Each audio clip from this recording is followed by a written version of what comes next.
Hi everyone, welcome back to the channel. This is Kavya Agarwal. सो हम लोग करने वाले हैं इकोनॉमिक्स के PYQs for our CUET की प्रिपरेशन। 2022 का मैंने ये पेपर लिया है, ठीक है, 2022 का। तो इसके जितने भी एमसीक्यूज हैं, क्वेश्चंस हैं, वो हम लोग चेक करते हैं, सॉल्व करते हैं और देखते हैं हमारी प्रिपरेशन कितनी अच्छी चल रही है। आओ स्टार्ट करते हैं। तो सबसे पहले फर्स्ट क्वेश्चन है। देखो, फर्स्ट क्वेश्चन दिया है, economic variables such as national income and profits can be classified under which of the following heads। तो नेशनल इनकम हो गया, प्रॉफिट्स हो गए, ये सभी हमारे फ्लो कॉन्सेप्ट में आते हैं। ठीक है, फ्लो कॉन्सेप्ट में क्यों आते हैं? क्योंकि ये एक पीरियड की बात करते हैं, एक टाइम पीरियड के अंदर मेजर किए जाते हैं, चाहे प्रॉफिट्स हो चाहे नेशनल इनकम हो, ये सब किस में आते हैं? एक फ्लो कॉन्सेप्ट में। ठीक है, सिंपल चीज। इसके बाद नेक्स्ट है, elasticity of demand is constant and equal to one at every point on the demand curve. Elasticity of demand constant होगी और वन के इक्वल होगी। ईडी क्या होता है? इलास्टिसिटी ऑफ डिमांड होता है percentage change in demand upon percentage change in price. Price में जितना चेंज आया उतना ही चेंज अगर डिमांड में आएगा तो इक्वल टू वन होगा। तो अगर परसेंटेज चेंज इन डिमांड और percentage change in price equal है, यानी कि वन आएगा इलास्टिसिटी, तो ये होता है हमारा यूनिटरी इलास्टिसिटी ऑफ डिमांड, है ना। तो उस केस में डिमांड कर्व की शेप कैसी होती है? तो यूनिटरी इलास्टिक के केस में जो डिमांड कर्व की शेप है वो रेक्टेंगुलर हाइपरबोला होता है। रेक्टेंगुलर हाइपरबोला इस तरह का आपका यहाँ पे कर्व बनता है डिमांड का। ठीक है, रेक्टेंगुलर हाइपरबोला। ओके जी, डन। चलो इसके बाद again a simple question. Name the architect of Indian planning. Indian planning के आर्किटेक्ट कौन थे? बताओ जल्दी से, तो तुम्हें याद होगा। इंडियन प्लानिंग के आर्किटेक्ट, चैप्टर नंबर 2 आईडी का क्वेश्चन है। This is PC Mahalanobis. PC Mahalanobis is the architect of Indian planning. ठीक है, चलो इसके बाद, which of the following is not included in human development indicator. Human development indicator में कौन सा इनमें से पॉइंट नहीं आएगा? देखो, इन्फेंट मोर्टेलिटी रेट आता है, एक्सेस टू बेसिक सैनिटेशन ये भी आता है, gross national income per capita ये भी आता है। लेकिन विमेन एम्पावरमेंट की अगर हम बात करें तो this is not a part of human development indicator. तो option one is the answer. ठीक है, ऑप्शन नंबर वन। ओके, इसके बाद, which of the following statements are incorrect. आपको गलत स्टेटमेंट यहाँ पे बताना है। दिया है, circular flow of income does not take place in a closed economy. भाई क्लोज्ड इकोनॉमी क्या होती है? जिसमें हाउस होल्ड्स हो, फर्म्स हो, गवर्नमेंट हो, वो एक क्लोज्ड इकोनॉमी। तो क्या उस केस में सर्कुलर फ्लो ऑफ इनकम नहीं होता है? बिल्कुल गलत है। हमने तो पढ़ा है भाई, ये तो इनकरेक्ट हो गया, है ना। ये इनकरेक्ट है, हमें इनकरेक्ट ही बताना है, तो ऑप्शन ए है एक तो। Real flow consist of flow of factor services from household to firm. Household firm को फैक्टर सर्विसेज देते हैं, बिल्कुल। क्या वो रियल फ्लो में आता है? बिल्कुल, तो ये तो करेक्ट है, तो इसको हम कंसीडर नहीं करेंगे। ठीक है, in a two sector economy total production is always equal to total consumption. Two sector economy में जितना प्रोडक्शन हुआ है वो कंजम्पशन के इक्वल आता है क्या? ये भी करेक्ट है। Money flow consist of flow of factor payment from household to firms. Household से फर्म्स तक क्या फैक्टर पेमेंट का फ्लो होता है? गलत, क्योंकि फर्म्स जो है वो हाउस होल्ड को फैक्टर पेमेंट देती हैं। ठीक है, तो ये तो गलत है, हमें इनकरेक्ट ही बतानी थी, तो ऑप्शन ए और D R incorrect. So option number third. ठीक है, ऑप्शन नंबर थर्ड। ओके, इसके बाद, identify the correct statement regarding money supply. Money supply से रिलेटेड करेक्ट पॉइंट आपको बता दें। Money supply is a stock concept. बिल्कुल, मनी सप्लाई एक पॉइंट पे ही आप मेजर करते हो तो स्टॉक है, सही है ये तो। Money supply is a flow concept, no. Money supply, अब देखो आंसर हमें पता है, ए ऑप्शन बनने वाला है, ए ऑप्शन करेक्ट है, तो ऑप्शन थर्ड या फोर्थ में से तो होगा नहीं, है ना। Money supply is the currency, cash and coins with public and demand deposits with bank. तो ये भी सही है, मनी सप्लाई मतलब पब्लिक के पास जितनी करेंसी है वो, और बैंक्स के पास डिमांड डिपॉजिट्स हैं वो। तो ऑप्शन सी भी करेक्ट है। ठीक है, money supply is the currency held with banks, no, held with banks नहीं आता। And money supply is the concept of real flow, ये भी गलत है। ठीक है, सो ऑप्शन ए और सी हमारे करेक्ट, तो answer option number one, A and C. ठीक है, इसके बाद, given the following set of data calculate equilibrium income. C given है, इन्वेस्टमेंट गिवन है, हमें इक्विलिब्रियम इनकम निकालना है। इक्विलिब्रियम इनकम क्या है? हमें पता है कि at equilibrium AD equal to A S होता है। ठीक है, और एडी होता है सी प्लस आई, और ए एस को हम लिख सकते हैं वाई। ठीक है, सी गिवन है 100 प्लस 0.8 वाई, और इन्वेस्टमेंट है 260 इक्वल टू वाई। तो ये बनेगा 360 इक्वल टू 0.25, तो आएगा 1800 का इनकम। ठीक है, 1800 का income, option number 4। Equilibrium income 1800। ठीक है, तो अभी तक मुझे लगता है मामला काफी सिंपल चल रहा है ना, सिंपल चीजें चल रही है। Okay, suppose a country only produces bread in the year 2000, in the year 2000 it had produced 100 units of bread and price was 10 per bread। so 2000 में ये ईयर है। ठीक है, क्वांटिटी और प्राइस, क्वांटिटी थी 100, प्राइस था 10। ठीक है, 2001 में the same country produced 110 units of bread at a price of 15। सो 2001 में क्वांटिटी 110 हो गई और प्राइस हो गया 15। हमें 2001 में नॉमिनल और रियल जीडीपी निकालना है, बेस ईयर लेना है 2000। सो देखो नॉमिनल जीडीपी कैसे आएगा, नॉमिनल जीडीपी हमें निकालना है 2001 का। सो नॉमिनल जीडीपी के केस में हम करंट ईयर का क्वांटिटी, करंट ईयर का प्राइस लेते हैं। तो 2001 का निकालना है, तो 2001 का प्राइस है 15, क्वांटिटी है 110। तो ये कितना आएगा, 110 × 15, दिस इज 1650 का नॉमिनल जीडीपी। ठीक है, 110 × 15। और रियल जीडीपी कैसे आता है, रियल जीडीपी में हम लेते हैं क्वांटिटी तो हम लेंगे करंट ईयर की, प्राइस लेंगे बेस ईयर का। तो करंट ईयर की क्वांटिटी है 110, प्राइस लोगे 2000 का यानी कि 10 रुपए, तो 1100। ठीक है, 1650 और 1100, ऑप्शन थर्ड, ऑप्शन थर्ड। ठीक है, इसके बाद identify the quantitative tools used by RBI to control money supply. Money supply control करने के लिए क्वांटिटेटिव टूल्स पूछे हैं, क्वांटिटेटिव टूल्स। देखो मॉरल सुएशन जो है वो क्वालिटेटिव है, क्वालिटेटिव है, तो ये तो नहीं आएगा। Bank rate is a quantitative tool, cash reserve ratio, open market operations, ये तीनों ही हमारे क्वांटिटेटिव में आते हैं। बात करें अगर हम लोग मार्जिन रिक्वायरमेंट्स की, तो ये भी क्वालिटेटिव होता है, क्वालिटेटिव। ठीक है, तो option B C D are correct, option number second, option number 2। ठीक है, इसके बाद आपको मैच द फॉलोइंग का क्वेश्चन दिया है देखो प्लानिंग कमीशन। तो ईयर्स यहाँ पे ध्यान होना चाहिए। प्लानिंग कमीशन आया था 1950 में, 1950, तो ए का तो थर्ड, तो ऑप्शन नंबर थर्ड तो आंसर होगा नहीं। ठीक है, first phase of green revolution शुरू हुआ था मिड 1960 से 1970 के बीच। ठीक है, तो बी का फोर्थ, बी का फोर्थ, तो ऑप्शन फर्स्ट आंसर बनेगा। पता चल रहा है आपको, ए का थर्ड बी का फोर्थ। ठीक है, कार्वे कमेटी आई थी स्मॉल स्केल इंडस्ट्रीज के लिए 1955 में, तो सी का सेकंड। और फर्स्ट आईपीआर आया था 1948 में, तो डी का फर्स्ट। ठीक है, ऑप्शन नंबर 1। ओके, चलो अब आगे देखो। इसके बाद 48,000 crore is allotted for PM Awas Yojana in this years budget. तो पीएम आवास योजना के अंदर 48,000 करोड़ का बजट एलोकेट किया गया। हमें गवर्नमेंट बजट का ऑब्जेक्टिव बताना है कौन सा है। सबसे पहले तो आवास योजना है क्या, कि जो इकोनॉमिकली बैकवर्ड एरियाज हैं उनके लिए हाउसिंग फैसिलिटी प्रोवाइड करती है ये योजना। ठीक है, घर बनवाती है जो लोअर इनकम ग्रुप्स में आते हैं उन लोगों के लिए। तो उसके लिए 48,000 अलग से रखे हैं। तो कौन सा ऑब्जेक्टिव है भाई, इनकम इनइक्वालिटीज को रिड्यूस करने की बात हो रही है ना, कि इकोनॉमिकली बैकवर्ड एरियाज के लोगों के लिए हम हाउसिंग फैसिलिटीज दे रहे हैं।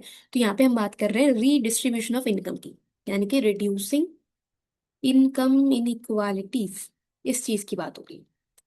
ठीक है, redistribution of income, right. Okay, इसके बाद if the reserve ratio is 10%, initial deposits with the commercial banks are 450। हमें निकालना है total money creation by the banking system. Money creation निकालना है, सबसे पहले मनी मल्टीप्लायर आएगा 1/LRR, जो कि है 1/10%, दैट इज 10 टाइम्स। ठीक है, अगर मल्टीप्लायर 10 टाइम्स आया है, इनिशियल डिपॉजिट्स 450 गिवन है, तो मतलब 4500 का टोटल क्रेडिट क्रिएशन होगा, है ना। 450 into 10, 4500, option number 4। Total money creation 4500। इतना लिखने की जरूरत नहीं है आप लोगों को, एमसीक्यू बेस्ड है, एंट्रेंस है, तो मन में करना, ओरली करना। शीट मिलेगी, ऑल दो रफ शीट मिलती है, बट जितना हो सके उसको ओरली कर लेना, जल्दी हो जाएंगे। तो मैं लिख रही हूँ तुम लोगों को समझाने के लिए। चलो इसके बाद which of the following is considered as an intermediate good. Intermediate goods कौन से होते हैं, जो या तो हम रीसेल के लिए यूज करेंगे या फिर फर्दर प्रोडक्शन में यूज करेंगे। ठीक है। सो मोबाइल परचेज बाय स्टूडेंट, अगर स्टूडेंट ने मोबाइल परचेज किया है तो ये तो फाइनल गुड है। अगर हाउस होल्ड कार परचेज कर रहे हैं तो ये भी फाइनल में आएगा। हाउस होल्ड्स अगर वेजिटेबल परचेज कर रहे हैं तो ये भी फाइनल में आएगा। लेकिन seeds and fertilizers purchase by a farmer, farmer ने अगर परचेज किया है तो वो प्रोडक्शन करने के लिए यूज कर रहा है, तो ऑप्शन नंबर थर्ड इंटरमीडिएट है। ठीक। इसके बाद मैच द फॉलोइंग में आपको कुछ फाइनेंशियल टर्म्स गिवन है और एग्जांपल्स गिवन है, तो इसमें थोड़ा सा दिमाग लगाना। देखो दिया है monetary base, assets, liabilities and credit control. ठीक है। तो अगर हम लोग क्रेडिट कंट्रोल की बात करें तो क्रेडिट कंट्रोल कौन करेगा, reserve bank of India, RBI. ठीक है। सो डी का तो अभी के लिए हम सेकंड कर देते हैं। ठीक है। मॉनेटरी बेस की अगर हम बात करें तो मॉनेटरी बेस मुझे लगता है करेंसी है, currency is the monetary base. So A का थर्ड, डी का सेकंड, ए का थर्ड डी का सेकंड, तो ऑप्शन नंबर सेकंड मुझे आंसर लग रहा है। ठीक है। इसके बाद एसेट्स क्या है, एसेट्स क्या होता है, loans extended by banks, banks जितने भी लोन्स देंगे वो बैंक के लिए एसेट माने जाते हैं, है ना। जब भी आप किसी को लोन देते हो आपके लिए एसेट है, क्योंकि आपको वो इंटरेस्ट के साथ वापस मिलेगा, एसेट है, बैंक्स का फायदा है। तो बी का फर्स्ट। और लाइबिलिटीज में आएगा deposits accepted by the banks, deposits accepted by the banks. ठीक है। कि बैंक्स जितने भी डिपॉजिट्स एक्सेप्ट करेंगे पब्लिक के बिहाफ पे, पब्लिक ने जितना पैसा अपना जमा करा हुआ है बैंक्स के पास, वो बैंक्स के लिए लाइबिलिटी है। भाई पब्लिक का पैसा है ना, बैंक लेके बैठा है तो लाइबिलिटी है, चुकाना पड़ेगा। सो लाइबिलिटी में आएगा deposits accepted by the banks. ठीक है। तो ये हो गया डन, राइट। ओके। इसके बाद अगला क्वेश्चन दिया है, which one of the following is the apex body to coordinate the activities of all institutions involve in the rural financing system. तो एपेक्स बॉडी से पता चल रहा है भाई कौन सी एपेक्स बॉडी है जो रूरल फाइनेंसिंग सिस्टम को कोऑर्डिनेट करती है, मॉनिटर करती है। जल्दी से बता दो जल्दी से। आंसर आएगा इसका क्या, नाबार्ड। ठीक है, NABARD, national bank for agriculture and rural development. Okay जी, 1982 में आया था। ठीक। इसके अगला क्वेश्चन दिया है, what would be the value of investment multiplier if MPC equal to MPS. देखो मल्टीप्लायर क्या होता है, मल्टीप्लायर का फॉर्मूला होता है 1/MPS। ठीक है। या फिर 1/1 - MPC। तो अगर एमपीसी और एमपीएस इक्वल है, हमें पता है एमपीसी और एमपीएस का सम जो है वो 1 के इक्वल होता है। तो दोनों इक्वल कब होंगे, जब दोनों 0.5 के इक्वल होंगे भाई। 0.5 + 0.5 इक्वल टू 1। तो मतलब एमपीसी 0.5 है या एमपीएस अगर 0.5 है तो मल्टीप्लायर की वैल्यू कितनी आएगी, बहुत सिंपल है, मल्टीप्लायर होगा 1/MPS यानी कि 0.5, तो ये आएगा 2 times.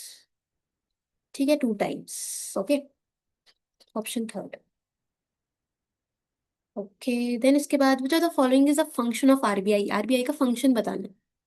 Accepting deposits from general public, क्या पब्लिक से डिपॉजिट एक्सेप्ट करता है आरबीआई, नो, पब्लिक के संग डीलिंग नहीं कर सकता आरबीआई, है ना।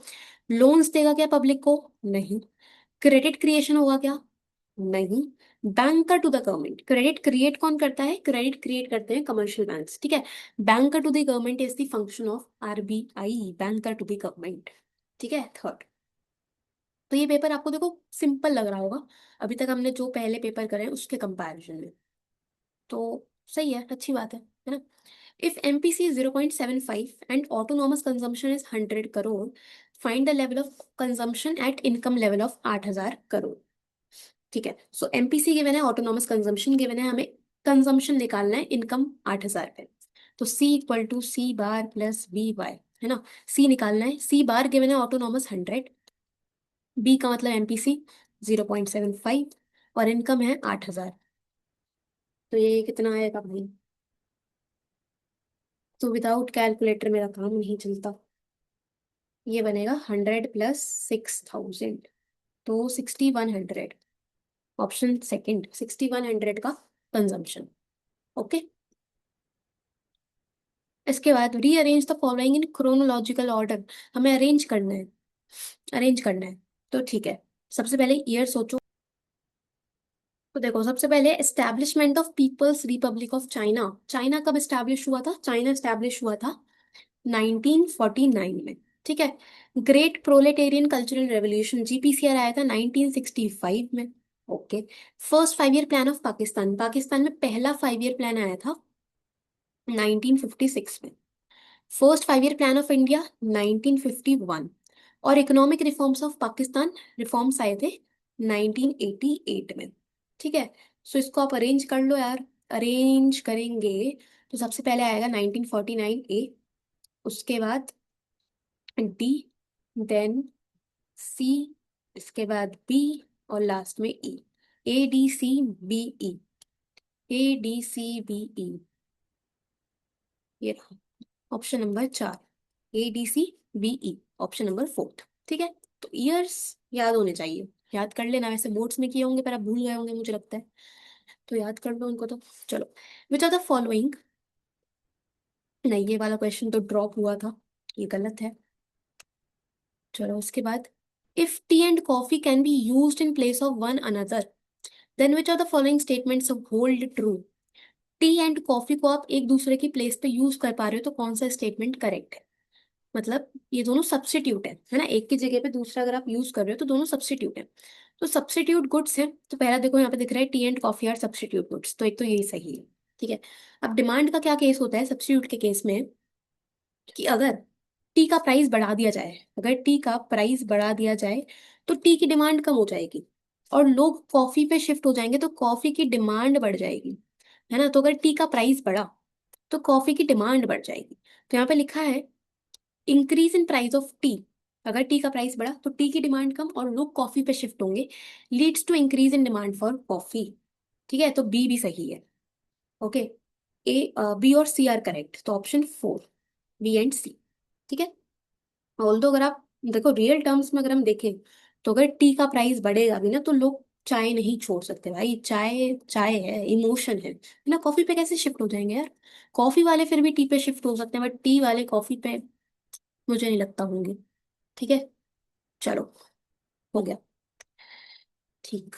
इसके बाद नेक्स्ट दिया है, suppose the producers plans to add 100 crore worth of goods to her stock by the end of the year.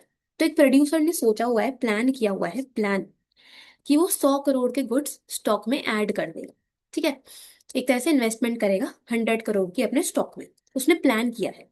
However, due to unforeseen upsurge of demand for her goods in the market, बहुत तेजी से demand बढ़ी, she had to sell goods worth 30 crore from her existing stock, जिसकी वजह से demand बढ़ने की वजह से उसको 30 करोड़ के गुड्स तो बेचने पड़ गए। सोचा था कि 100 का हम लोग स्टॉक मेंटेन करेंगे, बट 30 करोड़ सेल कर दिया तो बचा कितना एक्चुअल में? 70 ही मेंटेन हो पाया। हमसे पूछा एक्सेंट इन्वेस्टमेंट और एक्सपोस्ट इन्वेस्टमेंट बताओ।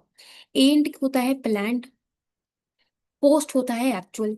तो भाई सोचा तो 100 का था, तो 100 तो प्लान किया था, 100 प्लान किया था, बट एक्चुअल में कितना बना? सिर्फ 70 का, क्योंकि 30 का तो हमने बेच दिया ना, तो बता तो सिर्फ 70 का होगा ना। तो 100 और 70, ऑप्शन 2। ठीक है, ऑप्शन 2। ओके। ठीक। चलो उसके बाद, what is the value of education cess levied on union taxes by the government of India. तो एजुकेशन सेस लगाया जाता है सरकार के द्वारा, कितना परसेंट होता है? ये होता है 2%। ठीक है, एजुकेशन एंड हेल्थ सेस होता है 2%। Right. Okay. Some of the factors responsible for land degradation in India, land degradation के कुछ कुछ फैक्टर्स हैं। ऑर्गेनिक फार्मिंग, नहीं, ऑर्गेनिक फार्मिंग के थ्रू तो हम लैंड डिग्रेडेशन को कम कर सकते हैं, तो ये तो नहीं होगा। Forest fire and over grazing, अगर ओवर ग्रेजिंग हो रहा है तो उस केस में लैंड डिग्रेडेशन होता है, तो एक तो ऑप्शन बी आएगा। ठीक है, एक तो ऑप्शन बी आएगा। उसके बाद प्लान्ड इरिगेशन सिस्टम, अगर इरिगेशन सिस्टम प्लान्ड है तो उस केस में लैंड डिग्रेडेशन नहीं होगा, तो ये भी नहीं है। Excessive use of fertilizer and pesticides, अगर आप बहुत ज्यादा फर्टिलाइजर्स और पेस्टिसाइड्स को यूज करोगे तो ऑफकोर्स लैंड की प्रोडक्टिविटी कम हो जाएगी, लैंड डिग्रेड होगा, तो ऑप्शन डी भी है। शिफ्टिंग कल्टीवेशन, शिफ्टिंग कल्टीवेशन क्या है कि आपने एक तरह से एक जमीन पे सब कुछ जला दिया, खत्म कर दिया, सारे पेड़ वेड़ काट दिए, फिर से कल्टीवेशन करोगे, तो दैट इज शिफ्टिंग कल्टीवेशन, तो इससे भी लैंड डिग्रेडेशन होता है अगर बहुत ज्यादा कर रहे हो तो। ठीक है, तो ऑप्शन बी, डी और ई करेक्ट है यहाँ पे, ऑप्शन नंबर 1। ठीक है, B D and E. Okay. इसके बाद which of the following is not a reason for excess demand? Excess demand यानी कि बहुत ज्यादा डिमांड आ रही है, उसका कौन सा रीजन नहीं है? पहला है रिडक्शन इन टैक्सेस। अगर देखो टैक्स कम करेंगे, टैक्स कम करेंगे तो लोग अफोर्ड कर पाएंगे, तो डिमांड तो बढ़ेगी, डिमांड तो बढ़ेगी, तो ये तो रीजन होता है, तो इसको तो हम लेंगे नहीं आंसर में। प्रोपेंसिटी टू कंज्यूम अगर फॉल कर जाए, प्रोपेंसिटी टू कंज्यूम मतलब कि लोगों की एबिलिटी खर्चा करने की अगर कम हो जाए, तो उस केस में डिमांड भी कम हो जाएगी। ठीक है, तो this is not a reason for excess demand. Excess demand के केस में जो प्रोपेंसिटी है ना वो इंक्रीज होनी चाहिए, राइज होनी चाहिए, तो ऑप्शन सेकंड इसका आंसर आएगा। ठीक है, बाकी इंक्रीज अगर इन्वेस्टमेंट होगा तो of course excess demand increase होगा, तो ये भी एक रीजन है। इंक्रीज इन गवर्नमेंट स्पेंडिंग, अगर गवर्नमेंट खर्चा बढ़ा देगी तो भी डिमांड बढ़ती है, तो वो भी एक रीजन होता है। ठीक है, सो अ, अगर प्रोपेंसिटी टू कंज्यूम फॉल हो रहा है, कम हो रहा है, तो उस केस में डिमांड, एक्सेस डिमांड नहीं होती है। ठीक है, so option second is the answer. Which among the following is not a part of qualitative measure of monetary policy? Monetary policy का क्वालिटेटिव मेजर कौन सा नहीं है?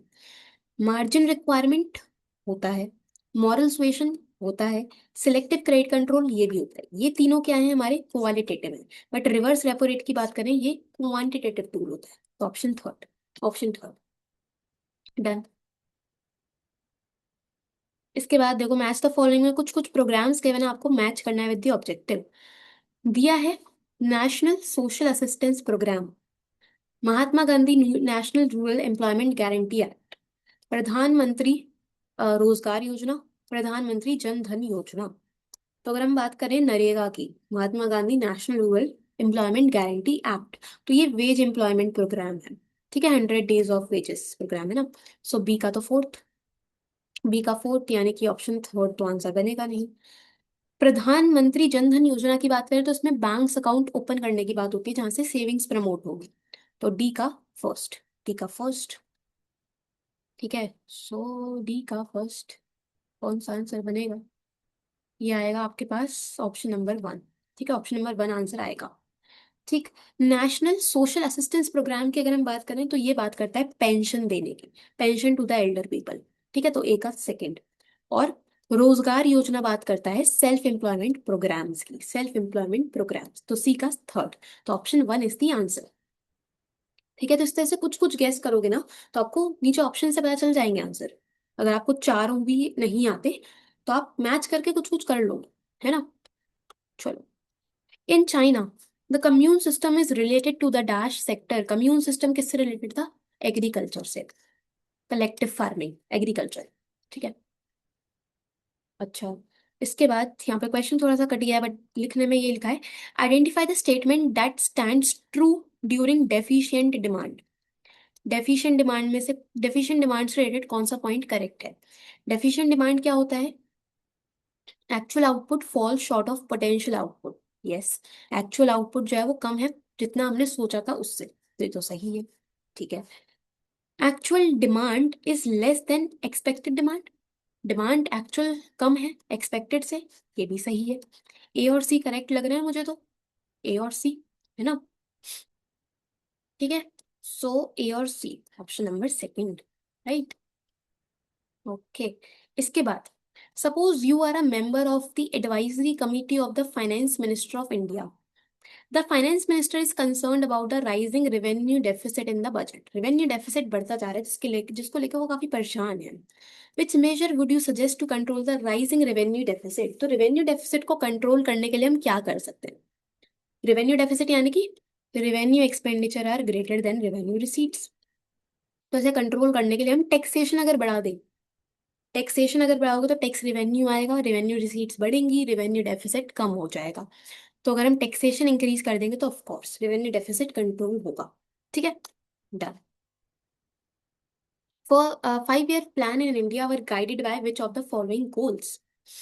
5 year प्लान्स में एक तो मॉडर्नाइजेशन था, इक्विटी था, सेल्फ रिलायंस था और ग्रोथ था, बस यही चार गोल्स थे, ए बी डी और E, A B D E, option number चार। ठीक है, ओके। इसके बाद identify the casual worker from among the following alternative. Casual worker आपको बताना है जो परमानेंट बेसिस पे हायर्ड नहीं होता, ठीक है, सैलरी भी ऊपर नीचे होती है, तो कैजुअल वर्कर होता है। सो लिखा है Santu who works on the farm of Sohan as he does not own land of his home. तो संतु जो है वो सोहन की लैंड पे फार्म पे काम करता है। ठीक है। सो यस ये कैजुअल वर्कर ही है, ऑप्शन वन। ठीक है। बाकी गिवन है Raghav who owns a restaurant. अगर राघव अपना खुद का रेस्टोरेंट ओन कर रहा है तो वो कैजुअल में नहीं आएगा, वो सेल्फ एम्प्लॉयड में आएगा। Angad who is a lawyer running his own firm, तो ये भी सेल्फ एम्प्लॉयड है। Radha who is a nurse working in a hospital, तो ये एक रेगुलर वर्कर होगी। ठीक है। तो संतु वाला जो एग्जाम्पल है वो हमारा कैजुअल वर्कर होगा, option one. Raising the value of countries currency under the fixed exchange rate system.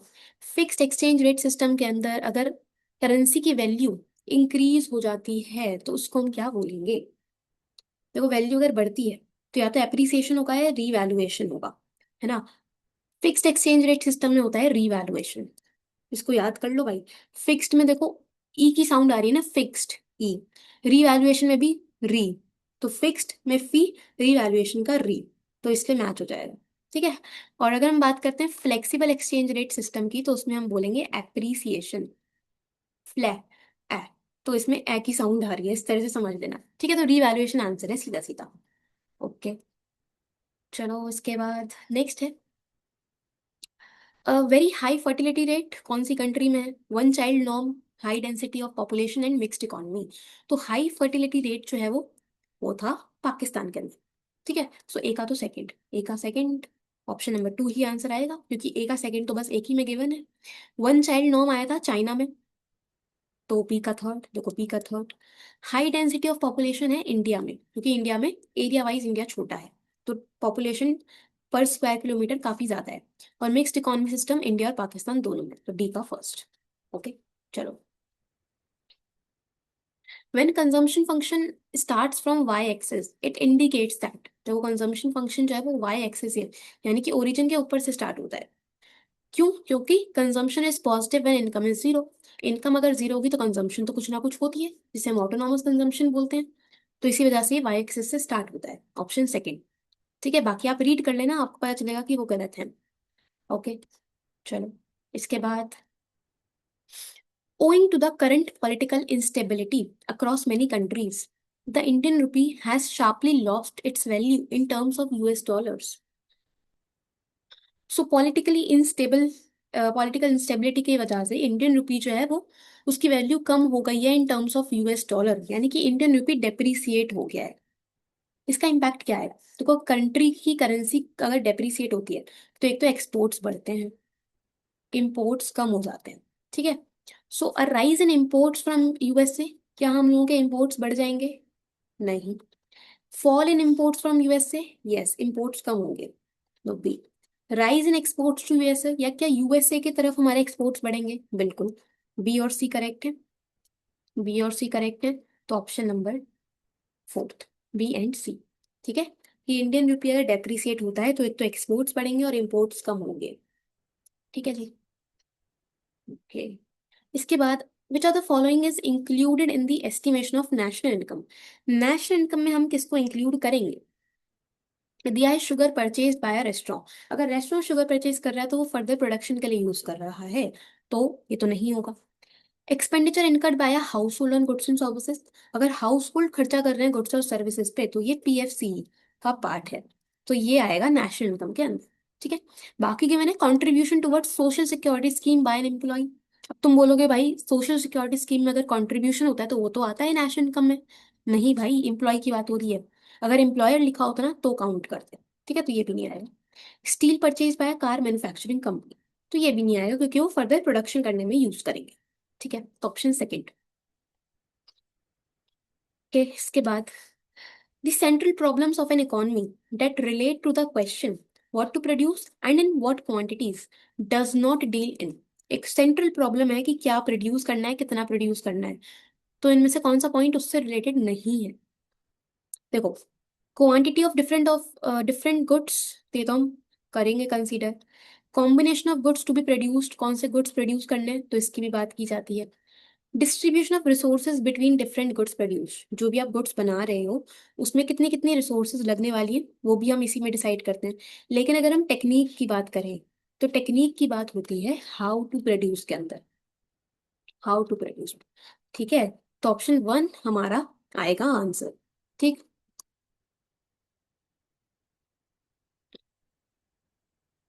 इसके बाद suppose in an economy there are only two firms A and B, calculate GDP at MP. हमें GDP at MP निकालना है। Okay, देखो सबसे पहले GVA निकालो। ए का कैसे आता है, sales plus change in stock minus intermediate consumption. तो 50 + 20 -0 इज 70। बी का कैसे आएगा, 200 - 30 170, और इंटरमीडिएट भी माइनस होगा तो -100 इज 70। तो दोनों का 70 70 आया। जीडीपी में आप दोनों के जीबीए को ऐड कर दो तो 70 + 70 इज 140। Option number second, 140। ठीक है,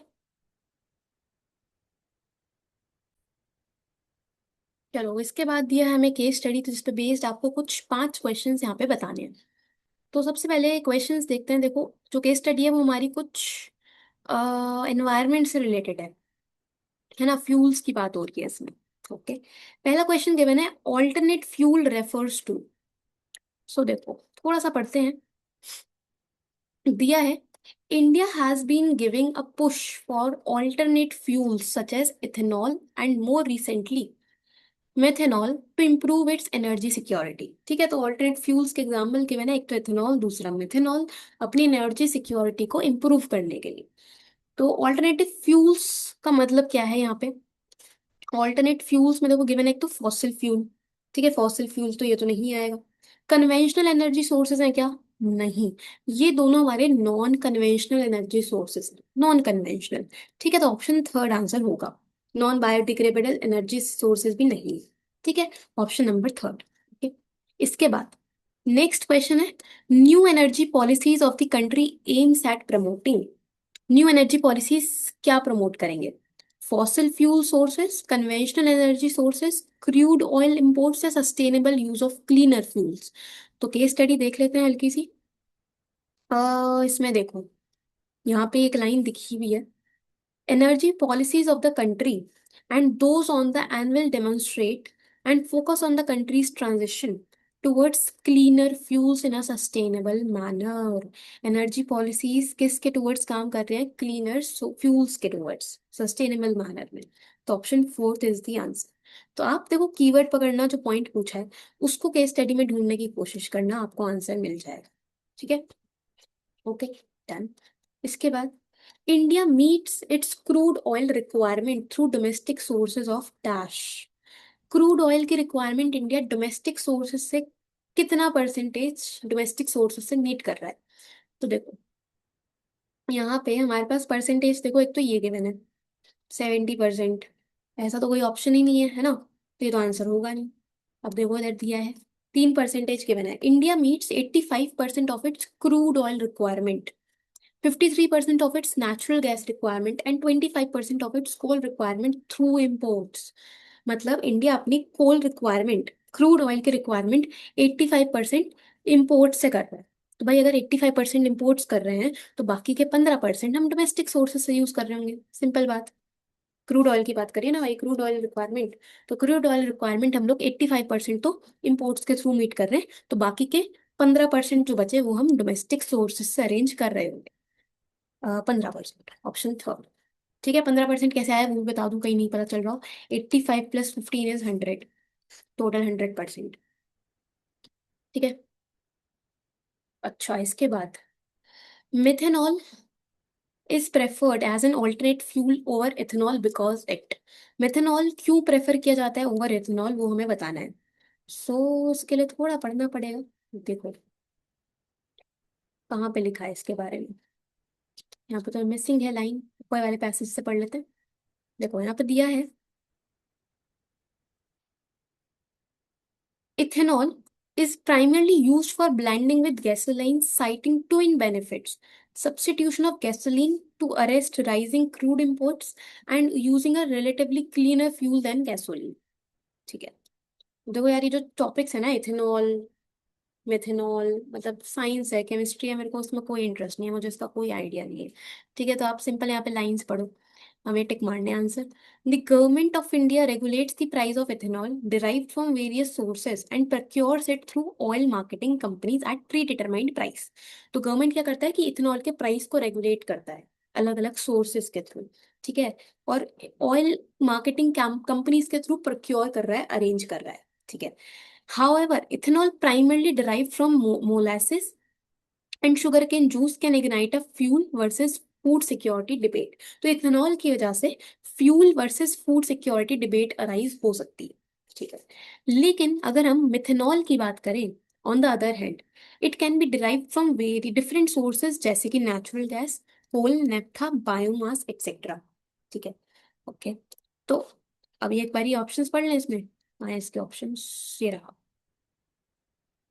सो एक तो मिथेनॉल जो है it will not create fuel versus food security debate, है ना, क्योंकि इथेनॉल के केस में गिवन है कि उससे फ्यूल और फूड सिक्योरिटी डिबेट अराइज होगी in case of ethanol, ethanol के केस में, बट मेथनॉल में नहीं होता। तो एक तो बी, ठीक है। अच्छा, इसके बाद आगे देखते हैं और कुछ इसमें मिल जाए तो। देखो, ये लिखा, India has given a stronger push for methanol from coal since coal is abundantly available in India, whereas natural gas is a scarce resource। ठीक, ठीक है। दूसरा, तो देखो एक तो ऑप्शन नंबर हमारा बी तो नहीं होगा, है ना। Hamper energy security of the country, क्या इथेनॉल और मिथेनॉल एनर्जी सिक्योरिटी को हैम्पर कर रहे हैं? नहीं, बल्कि एनर्जी सिक्योरिटी इंप्रूव करने की बात हो रही है ना। पॉल्यूटिंग एनर्जी सोर्स भी नहीं है। कोल इज अबंडेंटली अवेलेबल, लिखा है यहाँ पे डायरेक्टली कि methanol from coal since coal is abundantly available, coal abundant form में अवेलेबल है, तो ऑप्शन नंबर डी भी आएगा। And relatively cleaner fuel than gasoline, तो ये भी हमें गिवन है कि क्लीनर फ्यूल है देन गैसोलीन, तो ऑप्शन ई भी सही है। तो ऑप्शन बी, डी और E, option number 4, B, D and E, ठीक है। अच्छा, इसके बाद मैच द फॉलोइंग दिया हुआ है इसी केस स्टडी से रिलेटेड, दिया है low carbon economy, oil marketing companies, methanol and ethanol. तो जितना पैसेज पड़ा उसके अकॉर्डिंग, उसके अकॉर्डिंग मेथेनॉल जो है वो हम डिराइव कर सकते हैं बायोमास नेप्था के थ्रू, ठीक है। तो मेथेनॉल सी का तो फर्स्ट, सी का फर्स्ट, तो ऑप्शन थर्ड और फोर्थ तो आंसर होंगे नहीं। इथेनॉल को हम डिराइव करते हैं from sugar juice and molasses, तो डी का सेकंड, डी का सेकंड, तो ऑप्शन नंबर 2 आंसर बनेगा, ठीक है। ऑयल मार्केटिंग कंपनीज के थ्रू हम इथेनॉल प्रिक्योर कर सकते हैं, कौन? गवर्नमेंट प्रिक्योर कर सकता है, तो बी का थर्ड, बी का थर्ड। और low carbon economy, less emission of carbon dioxide, तो ए का फोर्थ, ठीक है। केस स्टडी में हमें ऑलरेडी गिवन था ना मिथेनॉल का, बायोमास और नेप्था, इथेनॉल में शुगर केन जूस और मोलेसेस, तो वही चीज है, ठीक है जी। ओके, इसके बाद देखो अब नेक्स्ट केस स्टडी है, अगेन 5 क्वेश्चंस होंगे, तो बजट से रिलेटेड केस स्टडी है, बजट से रिलेटेड। तो आओ देखो, इसमें सबसे पहले दिया है for the business community which of the following relates to the budget 2022, business community से रिलेटेड कौन सा है? तो इसमें देखो, यहीं पे देखो फर्स्ट लाइन में गिवन है कि budget 2022 which seeks to lay the blueprint for the next 25 years for growth of India has been widely recognized by the business community as a growth and infrastructure focused budget that will put the country on the right trajectory। तो business community ने focus किया growth और infrastructure वाले part पे, ठीक है। So focus on growth and infrastructure, option second, ठीक है। ओके, इसके बाद identify the direct taxes from the following, तो आपको डायरेक्ट टैक्स बताने, डायरेक्ट टैक्स कौन से होते हैं? जो इनकम या प्रॉपर्टी पे लगते हैं, है ना, इनकम या प्रॉपर्टी पे लगाए जाते हैं। सो डायरेक्ट टैक्स कौन से? जो इनकम और प्रॉपर्टी पे लगेंगे, तो गुड्स एंड सर्विसेज तो गुड्स पे लगता है, तो ये तो नहीं होगा, ये तो इनडायरेक्ट होता है। Corporate tax, capital gain tax, ये दोनों डायरेक्ट टैक्स है, ठीक है। सो बी और सी आएगा, बी और सी, ठीक है। ओके, देन इसके बाद given the information in the passage find out the fiscal deficit, हमें फिस्कल डेफिसिट निकालना है। तो देखो बहुत सारे अमाउंट्स के मैंने यहाँ पे देखो दिया है, as far as expenditure is concerned the government proposes to spend इतने crore which is 4.6% higher than the updated estimate. तो गवर्नमेंट का एस्टिमेटेड खर्चा बताया है 39,44,909। The receipts excluding borrowings are estimated to be 22,83,713। तो एस्टिमेटेड रिसीट्स एक्सक्लूडिंग बोरोइंग्स के बने, तो एक्सपेंडिचर मिल गया, एक्सक्लूडिंग बोरोइंग्स की रिसीट मिल गई, फिजिकल डेफिसिट निकाल दोगे, कैसे आएगा? टोटल खर्चे में से ये रिसीट्स माइनस कर दो, है ना? तो कर देते हैं, चलो साथ साथ यहीं पे कर देते हैं। देखो, दिया है 39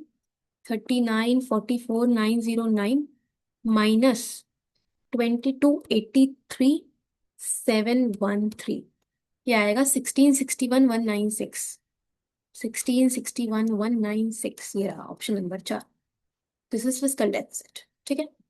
ओके, इसके बाद मैच करने हैं interest payments. Interest payment government के लिए होता है रेवेन्यू एक्सपेंडिचर, नॉर्मल खर्चा है। तो ए का तो थर्ड, ए का थर्ड, ठीक है। ग्रांट्स इन एट रिसीव्ड, अगर ग्रांट्स रिसीव हो रहे हैं तो एक नॉर्मल इनकम है, यानी कि रेवेन्यू रिसीट है। तो बी का फर्स्ट, बी का first.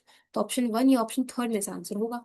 Borrowings and other liabilities, ये है कैपिटल रिसीट, क्योंकि लाइबिलिटी क्रिएट होती है, कैपिटल रिसीट। तो सी का फोर्थ, सी का फोर्थ, तो option one is the answer.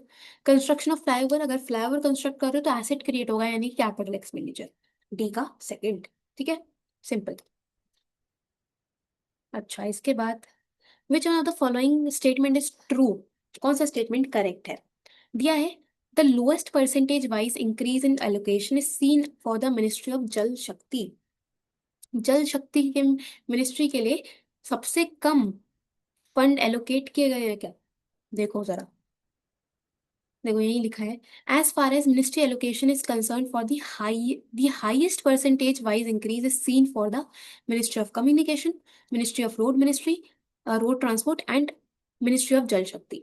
तो जल शक्ति, कम्युनिकेशन, रोड ट्रांसपोर्ट के लिए हाईएस्ट परसेंटेज की बात हुई है, ना कि लोएस्ट। तो ये तो करेक्ट नहीं है, ये तो गलत है, गलत है। अच्छा, highest percentage wise increase in allocation is seen for the ministry of communication, बिल्कुल लिखा हुआ है, अभी पढ़ा। तो ऑप्शन सही हमारा सेकंड है, ठीक है। अच्छा, आगे भी देख लेते हैं। The budget has relied heavily on loans from the national small saving fund.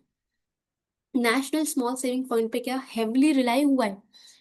तो इसको आप ढूंढो, देखो यहाँ दिया है, the budget has not relied on EBR और loans from national saving fund. तो नॉट रिलायड लिखा है, नहीं हुआ रिलाय, तो ये भी गलत है।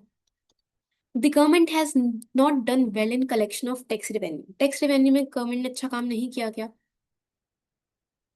टैक्स रेवेन्यू में गवर्नमेंट ने क्या अच्छा काम नहीं किया? देखो दिखा लिखा हुआ है साफ साफ, in terms of performance the government has done well in collecting tax revenue. काम अच्छा किया है भाई गवर्नमेंट ने टैक्स कलेक्ट करने में। तो ऑप्शन फोर्थ भी गलत है, हमें आंसर ऑलरेडी पता चल गया था, ऑप्शन नंबर टू, ठीक है। डन और डन, पूरा ही खत्म, ठीक है। तो सारे हमने क्वेश्चन कर दिए, मुझे पता नहीं क्यों हर वीडियो के एंड में ये स्माइली बनाने की आदत हो गई है, बट छोड़ो कोई बात नहीं। हम लोगों ने क्वेश्चंस करे, ठीक है। सो कुछ क्वेश्चंस माइक्रो के थे, आईडी के क्वेश्चंस थे, और मैक्रो इकोनॉमिक्स के भी क्वेश्चन थे। तो उम्मीद है आप लोगों को समझ में आई होंगी चीजें। कोई डाउट आया हो, अगर एज ऑलवेज तो कमेंट्स में पूछ लिया करो। मिलते हैं और वीडियोस में, और क्वेश्चंस करेंगे। वीडियोस अगर सही लग रही हो, अच्छी लग रही हो, तो शेयर कर दिया करो, और थोड़ा सा सब्सक्राइब भी कर दिया करो, ठीक है, अच्छा रहेगा। चलो, all the best, thank you so much.